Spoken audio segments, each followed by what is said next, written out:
Bonjour les amis, dans cette vidéo, je vais expliquer pourquoi je n'aime pas voyager dans différents pays en tant que touriste. En chemin, nous parlerons de l'accumulation d'impressions dans un sens philosophique, du point de vue d'une personne rationnelle. Ce n'est un secret pour personne qu'il y a des gens qui disent quelque chose comme ça, j'investis tout mon argent gratuit, mes ressources uniquement dans des impressions, dans des voyages dans différents pays du monde. Habituellement, nous regardons tous avec envie les blogueurs de voyages célèbres. Cela vous coupe le souffle quand vous imaginez combien de pays ils ont réussi à visiter. Ceci est perçu presque comme un synonyme de bonheur humain, de succès, une mesure du succès de la vie humaine. Visiter différents pays, voyager en tant que touriste est le rêve ultime de toute fille et de tout jeune homme. Si ce dernier lui promet une telle vie, voyage sans fin, aventure, voyage, alors il pourra gagner son cœur sans difficulté. Quand j'étais jeune et stupide, je raisonnais à peu près de la même manière que ces jeunes. Depuis l'enfance, nous avons été contraints par un marketing agressif d'accepter une idée simple, ce n'est qu'en voyageant que l'on peut trouver le vrai bonheur dans la vie. Dès que les gens sont devenus plus riches et ont eu la possibilité de voler en avion, de visiter divers pays exotiques, il a commencé à nous sembler, le voilà, le bonheur illimité et la liberté absolue. Dans ma jeunesse, j'ai aussi pris l'avion à plusieurs reprises, j'étais dans divers pays européens et asiatiques. Mais chaque fois que je vois un autre avion de ligne brûler à l'atterrissage ou au décollage, ou, comme cela s'est produit récemment aux États-Unis, lorsqu'un avion de ligne est entré en collision avec un hélicoptère militaire et que personne n'a survécu, en imaginant des gens se tordant dans des flammes infernales ou se noyant dans la mer, une simple question se pose, les gars, en aviez-vous vraiment tant besoin, de voler vers ceci ou cela, l'Amérique lointaine, le Venezuela ou le Bangladesh? Non, je comprends parfaitement la nécessité du transport en tant que tel, quand une personne part loin pour travailler ou étudier, s'exile. Quand des gens fuient leur pays à la recherche d'une vie meilleure, c'est complètement justifié. Mais pour la grande majorité des passagers, tous ces vols sont, dans l'ensemble, un caprice absolu. Un caprice aléatoire. La grande majorité vole vers Delhi ou le Bangladesh uniquement pour se reposer, pour changer d'air, pour se divertir, pour se détendre en vacances, pour se ressourcer avec de nouvelles impressions et émotions, dans tous ces pays exotiques lointains. Et pour cela, les gens prennent un petit risque de brûler vif dans une boîte de conserve appelée avion de ligne. Pour le divertissement, nous sommes prêts à risquer la chose la plus précieuse, notre vie, notre santé et la vie de nos proches. Et encore une fois, je veux poser une question philosophique, en aviez-vous vraiment tant besoin? Vous me direz, eh bien, toutes ces catastrophes, y compris celles impliquant des avions, ne sont qu'une goutte d'eau dans l'océan. Et en général, l'avion est l'un des moyens de transport les plus sûrs selon les statistiques. Les catastrophes arrivent extrêmement rarement, mais elles arrivent quand même. Convenez que toutes les autres choses désagréables qui peuvent vous arriver n'arrivent pas si rarement. Comme nous voulons sauter d'une falaise sur un élastique spécial, descendre au fond de la mer pour examiner, par exemple, le Titanic couler, comme nous voulons nager en Égypte à côté des requins ou goûter un plat exotique cru dans un pays lointain. Tous les accidents arrivent beaucoup plus souvent aux touristes étrangers qu'aux résidents locaux. Pour une raison simple, dans votre pays d'origine, vous savez où et quand vous pouvez aller, vous connaissez toutes les lois, la mentalité des gens qui vous entourent, les endroits sûrs et dangereux. Vous ne vous démarquez pas dans la foule comme un paon aux plumes brillantes. En arrivant sur un marché exotique dans un Bangladesh conventionnel, vous semblez crier à ceux qui vous entourent, j'ai la peau blanche, trompez-moi, volez-moi, vendez-moi 2 fois plus cher que les locaux. Tout le monde autour de vous sait que vous avez environ 1000 $ en liquide sur vous, l'argent que vous emportez avec vous en vacances. Alors que les locaux ne gagneront peut-être jamais cette somme en un an de leur vie. Pour eux, vous êtes comme un chiffon rouge pour un taureau. À quoi pouvez-vous comparer cela? Eh bien, si une fille met une tenue révélatrice ou se promène dans les rues en maillot de bain dans un pays islamique orthodoxe, à combien de mètres pensez-vous qu'elle peut marcher dans la rue comme ça? La même chose se produit avec les touristes dans de nombreux pays du monde. Dans votre pays d'origine, il ne vous viendrait généralement pas à l'idée de faire de la plongée sous-marine, de sauter à l'élastique dans un abîme ou de skier dans une station de ski pour la première fois. Par conséquent, vous pouvez être absolument sûr que les touristes étrangers dans les pays étrangers sont toujours potentiellement sujets et subissent plus d'accidents, de crimes, d'incidents que les résidents locaux. Vous avez beaucoup plus de chances d'être volé, tué, violé, pris en otage, etc. Et si vous êtes déjà à un âge respectable, alors une crise cardiaque ou un accident vasculaire cérébral vous rattrapera avec une probabilité plus élevée et plus rapidement après, par exemple, un vol de plusieurs heures en avion. Ensuite, vos proches se creuseront la tête pour savoir comment transporter votre corps chez vous pour vous enterrer. Ou, au mieux, ils réfléchiront à où trouver de l'argent pour payer les services médicaux s'ils ne sont pas couverts par l'assurance. D'innombrables histoires de ce genre me viennent à l'esprit, lorsqu'une balade inoffensive en cyclomoteur dans un pays exotique se termine par un traumatisme crânien, impliquant finalement les services spéciaux de votre pays et vous transportant dans un état végétatif dans votre pays d'origine. Deuil et malheur pour toute la famille. j'ai même personnellement rencontré de telles histoires avec certaines de mes connaissances, des personnes de mon entourage, sans parler du fait que de telles situations sont souvent couvertes par les médias, par divers blogueurs et organisations caritatives. Quelqu'un peut objecter, bon, d'accord, à la fin, la merde arrive, elle arrive à la maison, dans ta famille les murs, ça peut arriver à tout moment. Une brique peut vous tomber sur la tête à l'endroit le plus inattendu. Et dans votre propre pays, vous pouvez aussi avoir un accident de voiture, finir à l'hôpital. Et maintenant, à cause de ça, je ne devrais pas prendre l'avion, ne pas voyager, me priver de divertissement, de plaisir? C'est bien sûr un point de vue légitime et je ne le contesterai pas. Et dans votre propre pays, vous pouvez aussi parfois vous retrouver au mauvais endroit au mauvais moment. Mais malgré tout, dans votre propre pays, dont vous êtes citoyen, si quelque chose de mal arrive et que vous restez en vie, alors tous les problèmes et les ennuis sont beaucoup plus faciles à supporter. Par exemple, votre sac avec de l'argent et des documents a été volé. Eh bien, c'est désagréable, bien sûr, vous serez contrarié dans tous les cas. Mais vous rassemblez vos pensées, vous allez aux agences des affaires intérieures, à la police, vous obtenez un nouveau passeport dans une semaine. Ou vous allez à la banque, vous commandez une nouvelle carte bancaire pour vous-même, et il n'y a pas de problème. À la maison, vous sortez une réserve de votre réserve pour les jours de pluie. C'est désagréable, bien sûr, triste, mais quand même, les problèmes sont résolubles, pas fatals. Et dans un pays étranger, si votre sac avec de l'argent, toutes vos cartes bancaires et vos documents vous sont arrachés dans la rue, alors que faites-vous? C'est ça, dans ce pays lointain, dans l'Égypte conditionnelle, vous devenez un sous-homme, pire que la caste locale la plus basse. Sans documents, vous n'êtes personne, juste un singe impuissant. Il y a une minute à peine, vous aviez des plans sur les pyramides à visiter et les excursions à faire, et maintenant que vous avez perdu votre passeport, tout votre argent, vos billets et vos documents, il ne vous reste qu'une seule question, comment rentrer chez vous maintenant ou au moins vous rendre à l'ambassade de votre pays, qui peut être à des centaines de kilomètres de l'endroit où votre sac a été volé, ou même, seulement dans un pays voisin. Je ne me souviens même pas de toutes les aventures du coronavirus, quand les avions ne volent pas du tout. Les guerres et les révolutions qui se produisent parfois dans des pays exotiques. Votre bus touristique peut être arrêté sur n'importe quelle route, sous les canons des Kalachnikov vous donnerez tout vous-même et sans aucune conversation inutile. Ou ils vous tireront même dessus quelque part dans une porte d'entrée, comme un chien. Pendant une pandémie, les avions peuvent tout simplement arrêter de voler et vous vous retrouverez bêtement sans argent et sans moyens de subsistance dans un pays étranger pour une durée indéterminée. Incroyable, direz-vous? Non, vraiment cela peut arriver. Vous pouvez être citoyen de votre pays, vous avez un passeport, tous les documents, un permis, mais vous ne pouvez tout simplement pas y retourner.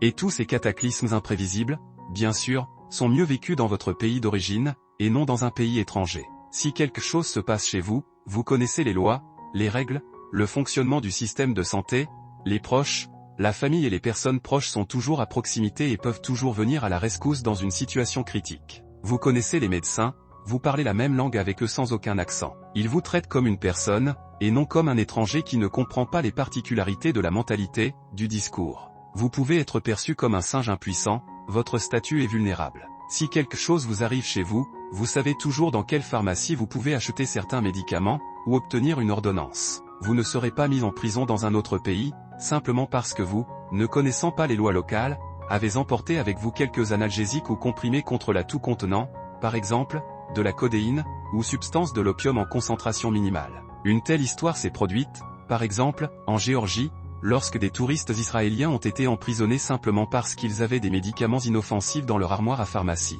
Dans n'importe quel autre pays, ces médicaments contre la toux peuvent être légaux, mais vous n'avez pas pris en compte que vous seriez fouillé dans les pays de transit. Dans un pays étranger, cette substance contenue dans les médicaments peut être interdite, et pour l'avoir transportée, vous serez tout simplement détenu à l'aéroport, mis en cage et condamné à de nombreuses années de prison. De telles histoires se sont produites. Un touriste des Pays-Bas avec quelques grammes de marijuana, qui est absolument légale dans son pays, mais interdite partout, peut facilement être arrêté dans un autre pays. Ou bien ils vous prendront en otage pour vous échanger contre leurs criminels à des fins politiques. En d'autres termes, vous pouvez simplement être pris en otage pour des raisons politiques, avec quelque chose d'illégal placé dans vos affaires à l'aéroport. Et vous ne pourrez rien prouver, tout simplement parce que vous êtes arrivé dans un pays hostile. Vous remettez vos bagages au stockage et la compagnie aérienne les transporte parfois dans un avion séparé. Les choses peuvent se perdre, ne pas arriver. Parfois, je ne comprends pas du tout qui et pour quelles raisons voyage dans des pays arriérés et en guerre, des pays où se déroulent des guerres civiles, une instabilité politique. Par exemple, au nord du Soudan, au Nigeria, dans des pays pauvres d'Afrique et d'Asie. Par exemple, il est très dangereux pour les citoyens américains de prendre l'avion pour certains pays hostiles, ce que l'ambassade essaie de signaler en temps utile. Et pourquoi voler vers ces pays arriérés et pauvres?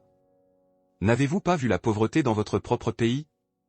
Vous voulez certainement assouvir votre vanité et aller dans un endroit où pour 30 $ vous pouvez engager une prostituée et vous livrer à la débauche, en soudoyant un certain nombre de services. Demandez-vous, voulez-vous vous sentir financièrement supérieur aux autres? C'est de l'orgueil et un grand péché. Il existe même des blogueurs spéciaux qui montrent leurs aventures et le tourisme sexuel, malheureusement très populaire. Une sorte de néocolonialisme particulier, lorsqu'un habitant de l'Europe visite des pays pauvres et s'étonne de voir à quel point tout y est bon marché et accessible pour lui. Peut-être qu'en Afrique, vous pouvez acheter et goûter des fruits exotiques, goûter des plats spéciaux, mais dans l'ensemble, si vous le souhaitez, vous pouvez acheter tout cela dans votre propre pays, sans vous déplacer physiquement. Il est encore très difficile pour les étrangers de trouver des endroits authentiques où goûter quelque chose d'unique et de vrai, des plats de la cuisine nationale.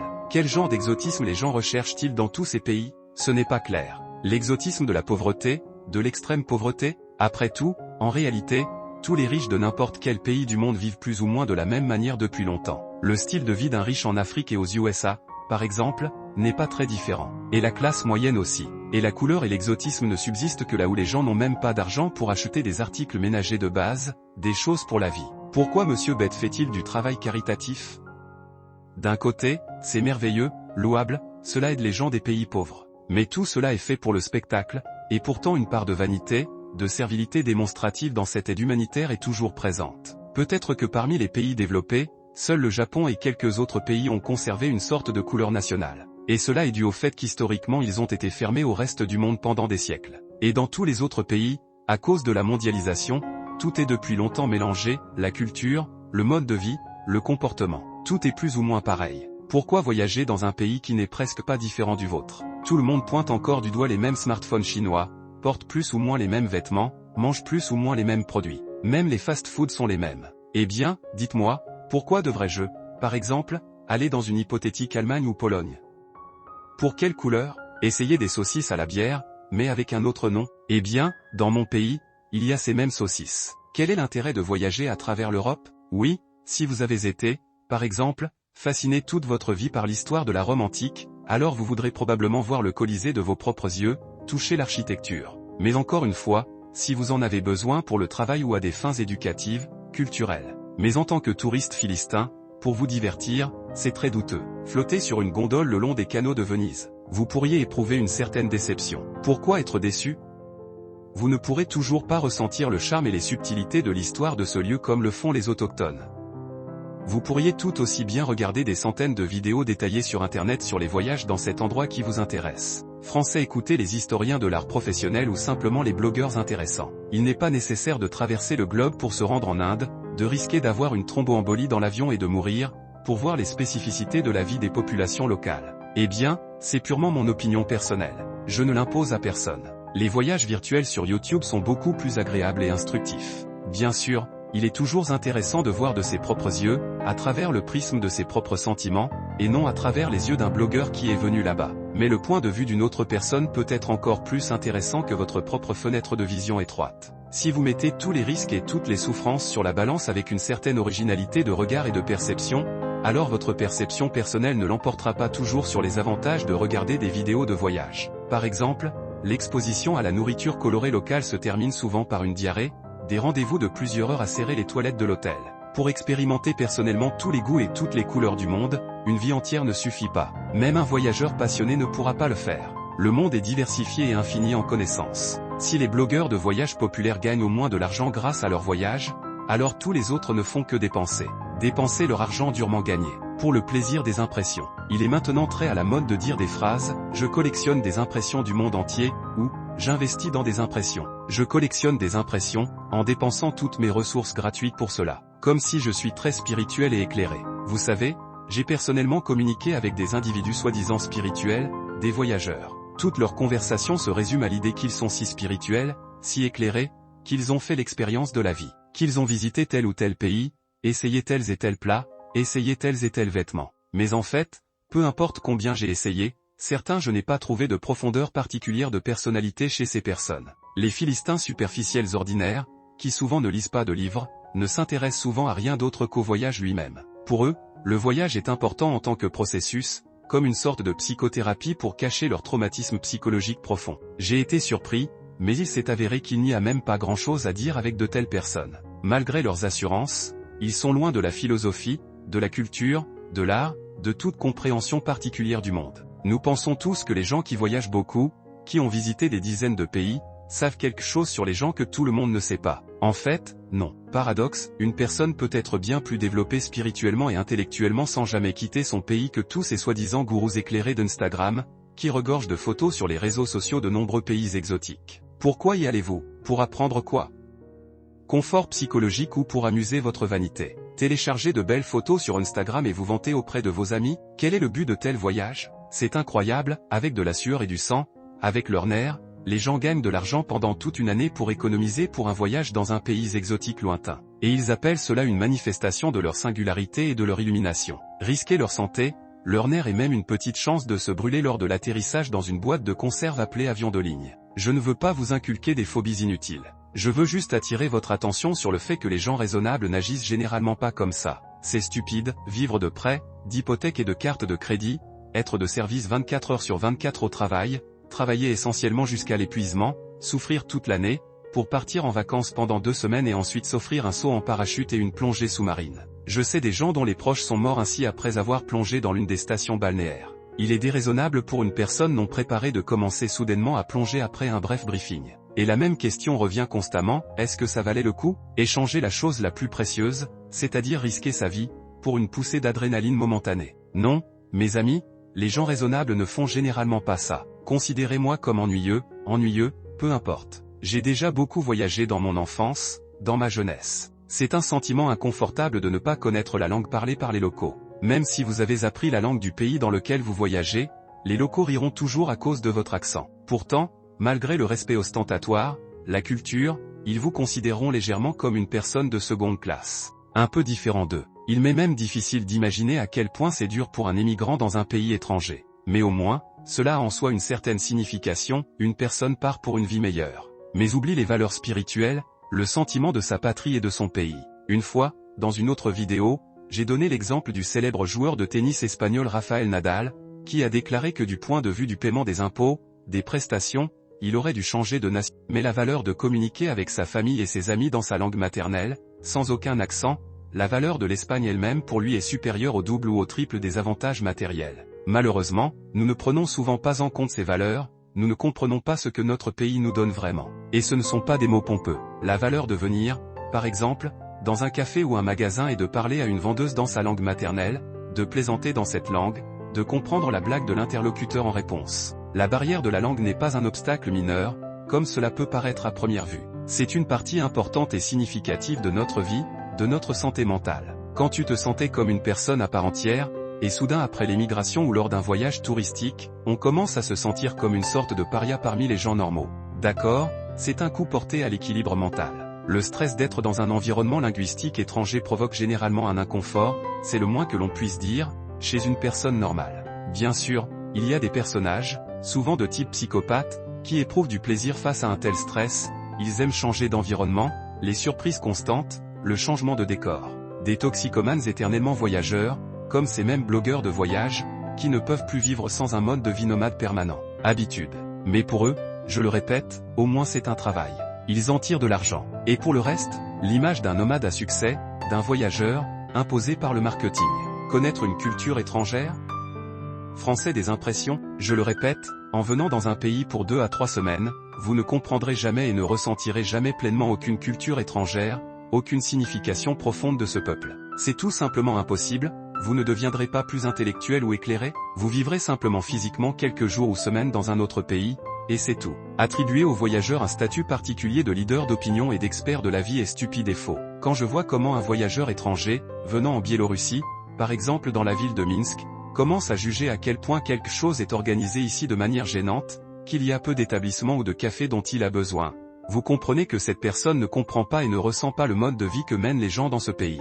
Un touriste est si loin de comprendre les traditions et la culture qui se sont formées au fil des siècles qu'il lui est difficile d'être une sorte d'expert ou de leader d'opinion, encore moins une sorte de diapason moral. C'est impossible. Nous montons dans un avion et parcourons des milliers et des dizaines de milliers de kilomètres pour ressentir la joie de vivre, même si le même sentiment peut être obtenu dans une ville voisine de son propre pays ou dans un village. Ce plaisir et ce bonheur ne sont pas moins brillants et pas moins significatifs. Le plaisir de manger un croissant à Paris près de la Tour Eiffel est tout aussi brillant et riche que de manger le même croissant dans un café avec vue, par exemple, sur votre monument local. La Tour Eiffel est surfaite à nos yeux, nous-mêmes avons doté cet objet d'un certain romantisme et d'une certaine sophistication. En fait, il s'agit d'un ouvrage d'art ordinaire, comme il en existe beaucoup en Europe. Lorsque vous achetez un billet d'avion et que vous essayez de traverser les frontières de quelqu'un, vous semblez cesser temporairement d'être un citoyen et une personne respectée, vous perdez toutes vos libertés et vous ne vous retrouvez qu'avec des responsabilités. Obligation d'exécuter les ordres et les instructions de quelqu'un. On vous fouille à l'aéroport, on vous interroge, on fouille vos affaires.